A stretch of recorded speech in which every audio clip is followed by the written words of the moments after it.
로마서 5장 의롭게 하여 주심을 받은 사람의 삶. 로마서 5장 1절에서 11절.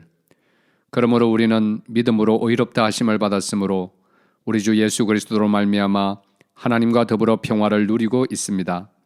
우리는 또한 그리스도로 말미암아 지금 서 있는 이 은혜의 자리에 믿음으로 나아오게 되었으며 하나님의 영광에 이르게 될 소망을 품고 자랑을 합니다.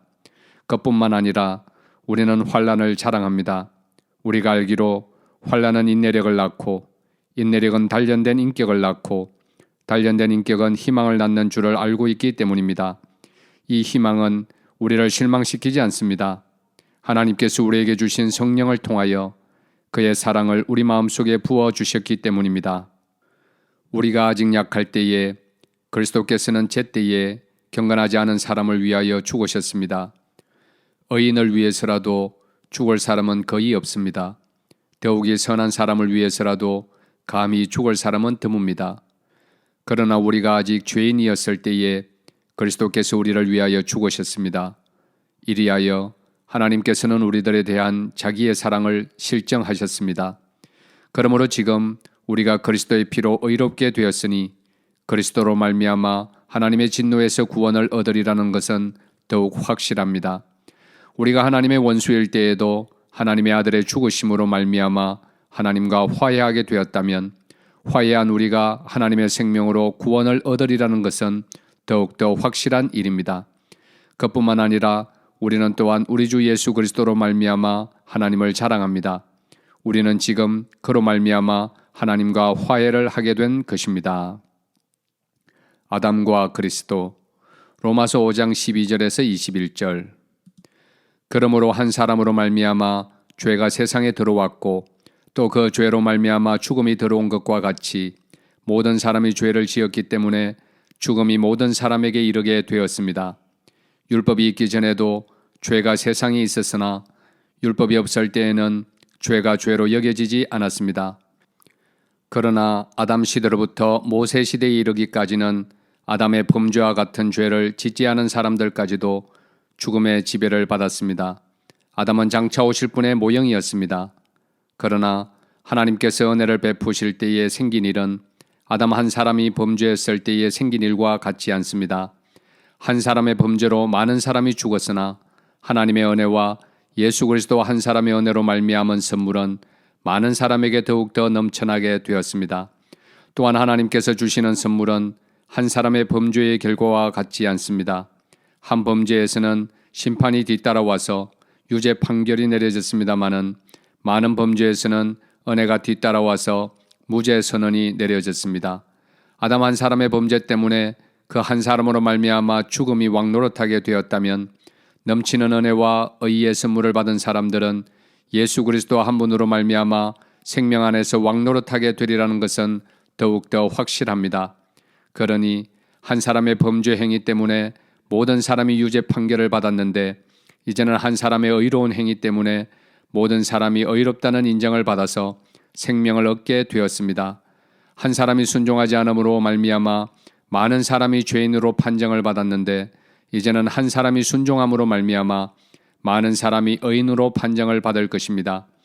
율법은 범죄를 증가시키려고 끼어 들어온 것입니다. 그러나 죄가 많은 곳에 은혜가 더욱 넘치게 되었습니다.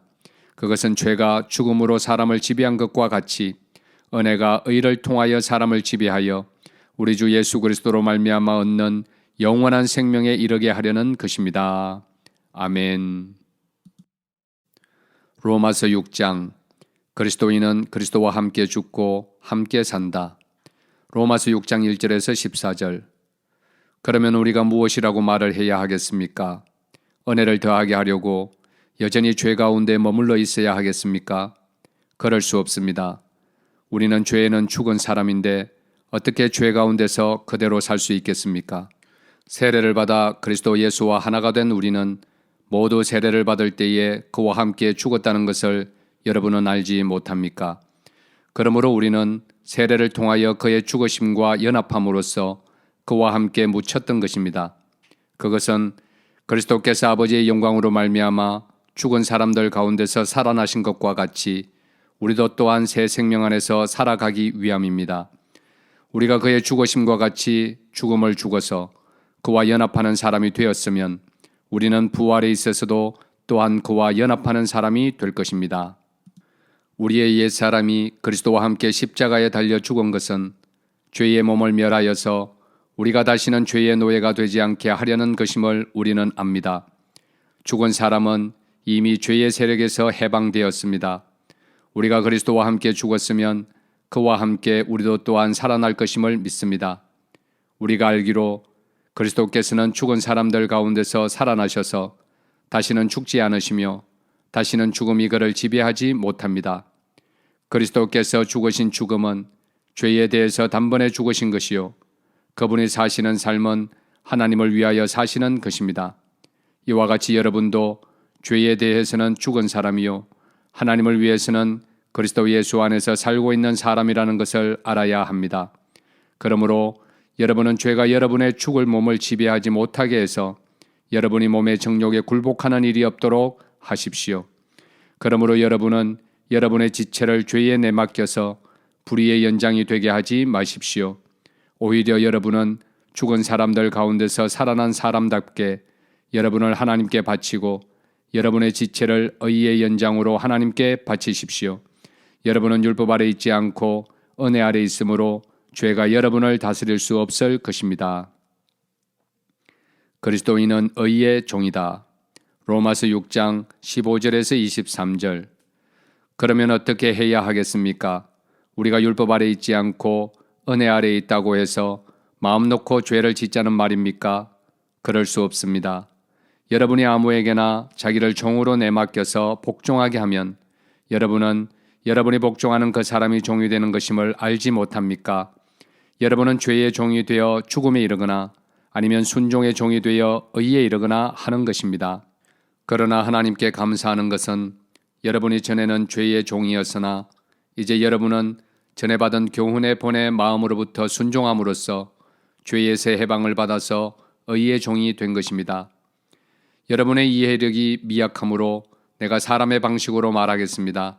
여러분이 전에는 자기 지체를 더러움과 불법의 종으로 내맡겨서 불법에 빠져 있었지만 이제는 여러분의 지체를 의의 종으로 바쳐서 거룩함에 이르도록 하십시오. 여러분이 죄의 종일 때에는 의의 열매이지 않았습니다. 여러분은 그때에 무슨 열매를 거두었습니까?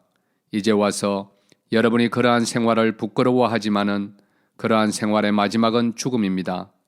이제 여러분은 죄에서 해방을 받고 하나님의 종이 되어서 거룩함에 이르는 삶의 열매를 맺고 있습니다. 그 마지막은 영원한 생명입니다. 죄의 삭선 죽음이요 하나님의 선물은 우리 주 예수 그리스도 안에서 누리는 영원한 생명입니다. 아멘. 로마서 7장 혼인 관계로 비유한 율법. 로마서 7장 1절에서 6절. 형제자매 여러분, 나는 율법을 아는 사람들에게 말을 합니다.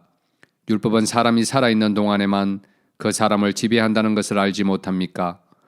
결혼한 여자는 그 남편이 살아있는 동안에는 법으로 남편에게 매여 있으나 남편이 죽으면 남편의 법에서 풀려납니다.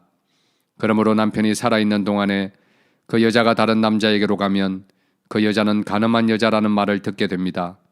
그러나 남편이 죽으면 그 법에서 해방되는 것이므로 다른 남자에게로 갈지라도 간음한 여자가 되지 않습니다. 나의 형제자매 여러분, 그러므로 여러분도 그리스도의 몸으로 말미암아 율법에 대해서는 죽임을 당했습니다.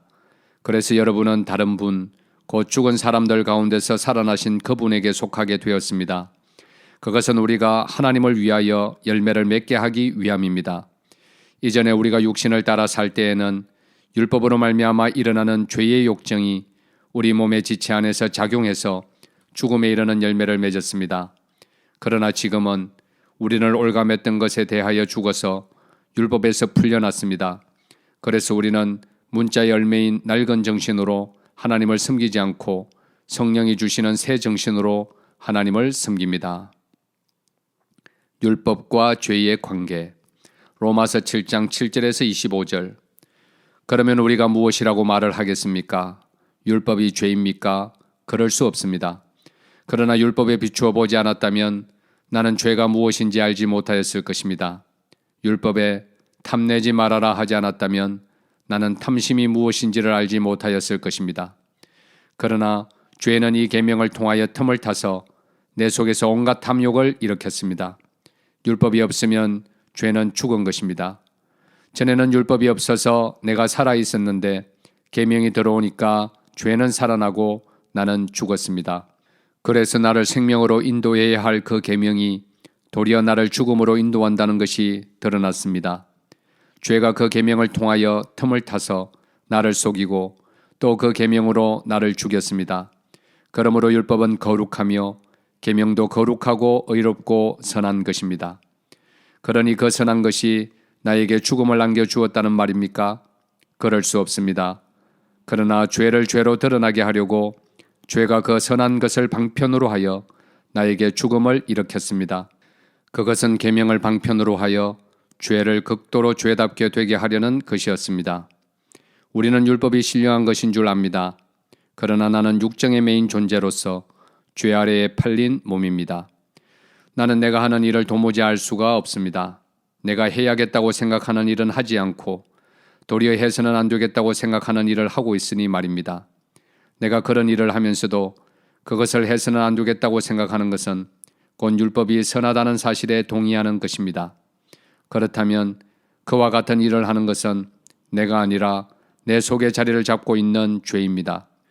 나는 내 속에 곧 내 육신 속에 선한 것이 깃들여 있지 않다는 것을 압니다. 나는 선을 행하려는 의지는 있으나 그것을 실행하지는 않으니 말입니다. 나는 내가 원하는 선한 일은 하지 않고 도리어 원하지 않는 악한 일을 합니다. 내가 해서는 안 되는 것을 하면 그것을 하는 것은 내가 아니라 내 속에 자리를 잡고 있는 죄입니다. 여기에서 나는 법칙 하나를 발견하였습니다. 곧 나는 선을 행하려고 하는데 그러한 나에게 악이 붙어 있다는 것입니다.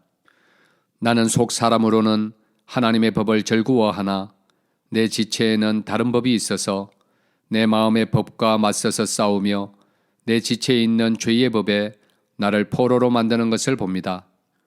아, 나는 비참한 사람입니다. 누가 이 죽음의 몸에서 나를 건져 주겠습니까? 우리 주 예수 그리스도를 통하여 나를 건져 주신 하나님께 감사를 드립니다. 그러니 나 자신은 마음으로는 하나님의 법을 숨기고 육신으로는 죄의 법을 숨기고 있습니다. 아멘. 로마서 8장. 성령은 생명을 주시다. 로마서 8장 1절에서 17절. 그러므로 그리스도 예수 안에 있는 사람들은 정죄를 받지 않습니다. 그것은 그리스도 예수 안에서 생명을 누리게 하는 성령의 법이 당신을 죄와 죽음의 법에서 해방하여 주었기 때문입니다. 육신으로 말미암아 율법이 미약해져서 해낼 수 없었던 그 일을 하나님께서 해결하셨습니다. 곧 하나님께서는 자기 아들을 죄된 육신을 지닌 모습으로 보내셔서 죄를 없애시려고 그 육신에다 죄의 선고를 내리셨습니다. 그것은 육신을 따라 살지 않고 성령을 따라 사는 우리가 율법이 요구하는 바를 이루게 하시려는 것입니다. 육신을 따라 사는 사람은 육신에 속한 것을 생각하나 성령을 따라 사는 사람은 성령에 속한 것을 생각합니다. 육신에 속한 생각은 죽음입니다. 그러나 성령에 속한 생각은 생명과 평화입니다. 육신에 속한 생각은 하나님께 품는 적대감입니다. 그것은 하나님의 법을 따르지 않으며 또 복종할 수도 없습니다. 육신에 매인 사람은 하나님을 기쁘게 해드릴 수 없습니다. 그러나 하나님의 영이 여러분 안에 살아계시면 여러분은 육신 안에 있지 않고 성령 안에 있습니다. 누구든지 그리스도의 영이 없으면 그리스도의 사람이 아닙니다. 또한 그리스도께서 여러분 안에 살아계시면 여러분의 몸은 죄 때문에 죽은 것이지만 영은 의 때문에 생명을 얻습니다. 예수를 죽은 사람들 가운데서 살리신 분의 영이 여러분 안에 살아계시면 그리스도를 죽은 사람들 가운데서 살리신 분께서 여러분 안에 계신 자기의 영으로 여러분의 죽을 몸도 살리실 것입니다. 그러므로 형제자매 여러분, 우리는 빚을 지고 사는 사람들이지만 육신의 빚을 진 것이 아닙니다. 우리는 육신을 따라 살아야 할 존재가 아닙니다. 여러분이 육신을 따라 살면 죽을 것입니다. 그러나 여러분이 성령으로 몸의 행실을 죽이면 살 것입니다. 하나님의 영으로 인도함을 받는 사람은 누구나 다 하나님의 자녀입니다. 여러분은 또다시 두려움에 빠뜨리는 종살이의 영을 받은 것이 아니라 자녀로 삼으시는 영을 받았습니다. 그래서 우리는 그 영으로 하나님을 아빠, 아버지라고 부릅니다. 바로 그때에 그 성령이 우리의 영과 함께 우리가 하나님의 자녀임을 증언하십니다. 자녀이면 상속자이기도 합니다. 우리가 그리스도와 함께 영광을 받으려고 그와 함께 고난을 받으면 우리는 하나님이 정하신 상속자요 그리스도와 더불어 공동 상속자입니다. 모든 피조물이 구원을 갈망하다. 로마서 8장 18절에서 30절. 현재 우리가 겪는 고난은 장차 우리에게 나타날 영광에 견주면 아무것도 아니라고 나는 생각합니다. 피조물은 하나님의 자녀들이 나타나기를 간절히 기다리고 있습니다. 피조물이 허무에 굴복했지만 그것은 자의로 그렇게 한 것이 아니라 굴복하게 하신 그분이 그렇게 하신 것입니다. 그러나 소망은 남아 있습니다. 그것은 곧 피조물도 썩어짐의 종살이에서 해방되어서 하나님의 자녀가 누릴 영광된 자유를 얻으리라는 것입니다. 모든 피조물이 이제까지 함께 신음하며 함께 해산의 고통을 겪고 있다는 것을 우리는 압니다. 그뿐만 아니라 첫 열매로서 성령을 받은 우리도 자녀로 삼아 주실 것을, 곧 우리 몸을 속량하여 주실 것을 고대하면서 속으로 신음하고 있습니다. 우리는 이 소망으로 구원을 얻었습니다. 눈에 보이는 소망은 소망이 아닙니다. 보이는 것을 누가 바라겠습니까? 그러나 우리가 보이지 않는 것을 바라면 참으면서 기다려야 합니다. 이와 같이 성령께서도 우리의 약함을 도와주십니다. 우리는 어떻게 기도해야 할지도 알지 못하지만 성령께서 친히 이루다 말할 수 없는 탄식으로 우리를 대신하여 간구하여 주십니다. 사람의 마음을 꿰뚫어 보시는 하나님께서는 성령의 생각이 어떠한지를 아십니다. 성령께서 하나님의 뜻을 따라 성도를 대신하여 간구하시기 때문입니다. 하나님을 사랑하는 사람들, 곧 하나님의 뜻대로 부르심을 받은 사람들에게는 모든 일이 서로 협력해서 선을 이룬다는 것을 우리는 압니다. 하나님께서는 미리 아신 사람들을 택하셔서 자기 아들의 형상과 같은 모습이 되도록 미리 정하셨으니 이것은 그 아들이 많은 형제 가운데서 맏아들이 되게 하시려는 것입니다. 그리하여 하나님께서는 이미 정하신 사람들을 부르시고 또한 부르신 사람들을 의롭게 하시고 의롭게 하신 사람들을 또한 영화롭게 하셨습니다. 하나님의 사랑은 어떠한 역경보다도 강하다. 로마서 8장 31절에서 39절. 그렇다면 이런 일을 두고 우리가 무엇이라고 말할 수 있겠습니까? 하나님이 우리 편이시면 누가 우리를 대적하겠습니까?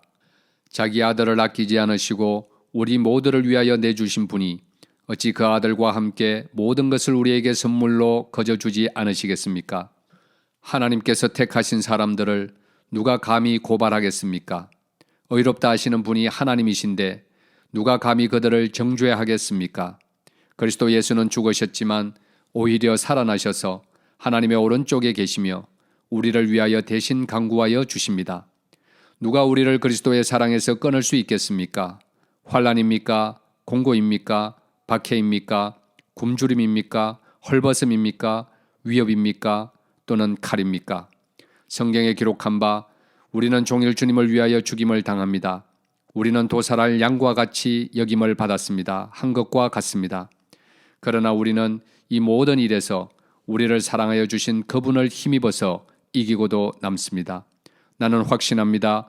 죽음도 삶도 천사들도 권세자들도 현재일도 장래일도 능력도 높음도 깊음도 그 밖에 어떤 피조물도 우리를 우리 주 예수 그리스도 안에 있는 하나님의 사랑에서 끊을 수 없습니다. 아멘.